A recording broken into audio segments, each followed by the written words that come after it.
ये हिकिड़ी ट्रक आहे भरिजे थी या भरिजी वई आहे ॾिसिजे।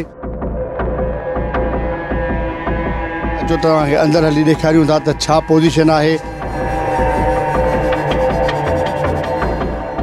जॾहिं बि ऊन्हारे जूं मोकलूं ख़तमु थींदियूं आहिनि ऐं ॿार स्कूलनि ॾांहुं पहुचंदा आहिनि त उते स्कूल में किताबनि जी सख़्तु खोट हूंदी आहे। ॾिसूं अंदरि ऑफिस में पहुची चुका आहियूं। सेक्रेटरी साहब जी ऑफिस में आया आहियूं।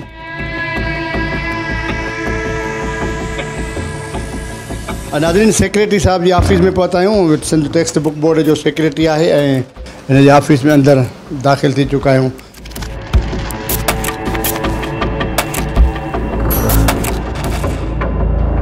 किताबनि जो मसइलो आहे, हमेशह हर साल थिए थो। छा पोज़ीशन आहिनि भला? असां जीअं अंदरि दाख़िल थिया आहियूं त इलाही सातरा ॿार किताब पिया हुया, बंडल भरिया पिया हुआ, ट्रकूं भरिजनि थियूं। इहे आया आहिनि किताब, वञनि था।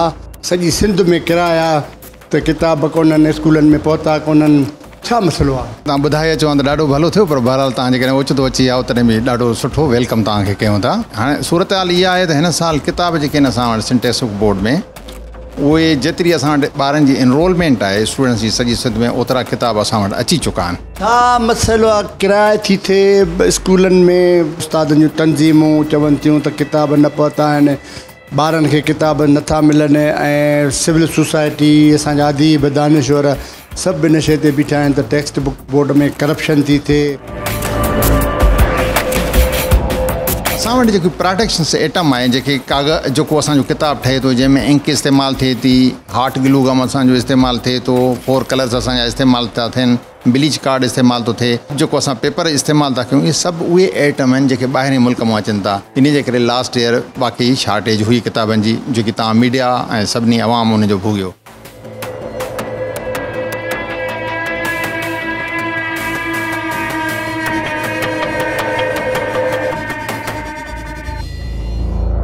हैदराबाद टाइम्स प्रोग्राम में जीअं तव्हांखे मूं ॿुधायो त ओचितो असां पहुता आहियूं। ऐं जीअं किराए हूंदी आहे माण्हुनि जी त ऑफिसर नथा वेहनि, किताबनि जी खोट आहे, उस्तादनि जी खोट आहे।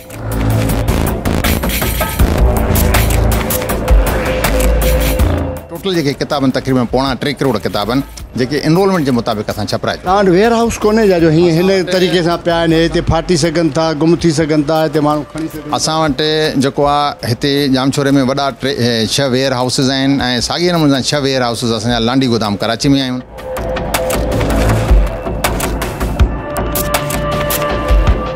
किताब आहिनि स्कूलनि में नथा पहुचनि, टेक्स्ट बुक बोर्ड जी इंतिज़ामिया करप्शन थी करे। हर साल जीअं वेकेशनियूं ख़तमु थियनि थियूं, ॿार स्कूल पहुचनि था त पोइ किराए हूंदी आहे, अदीब, दानिश्वर, उस्तादनि जूं तंज़ीमूं, आम माण्हू, ऐं वाक़ई ईअं थींदो रहियो आहे, किताबनि जी खोट रही आहे। हिन साल असां जेका कोशिशि कई आहे, सिंध टेक्स्ट बुक बोर्ड जी इहा कोशिशि रही आहे त जेतिरा ॿार स्कूल में दाख़िल आहिनि ओतिरा ई किताब छपाया वञनि।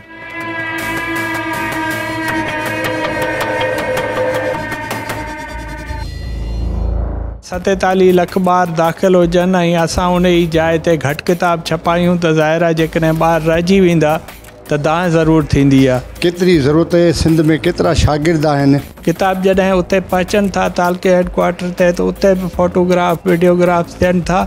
वरी जॾहिं डिस्ट्रीब्यूशन थिए थी त उहे बि असां डॉक्यूमेंट कयूं था। उन करे हिन साल मां तव्हांखे यकीन थो ॾियारियां त हिकिड़ो त इहा शिकायत न थींदी त किताब पहुता कोन, ॿियो इहा शिकायत न थींदी त ॿारनि ताईं न पहुता।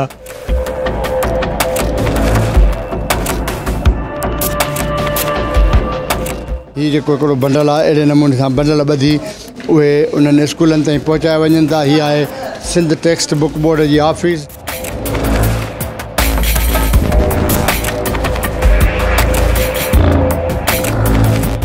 छा था सम्झो त जेके नवां किताब दुनिया जी जदीद टेक्नोलॉजी में आया आहिनि उन्हनि में को फ़र्क़ु पियो आहे? असांजे सिंधी निसाब में को नई शइ आई आहे? हिन वटि असां वटि 20,000 खां वधीक किताब आहिनि ऐं असां वटि पुराणे वेस्ट पाकिस्तान जॾहिं असां वटि हुयो ऐं उन खां अॻु में बम्बई रेजिडेंसी वारा बुक्स बि असां वटि पूरा हिस्ट्री असां वटि सेव आहे। पंहिंजी बोर्ड जा पहिरियां बुक पब्लिश थियल।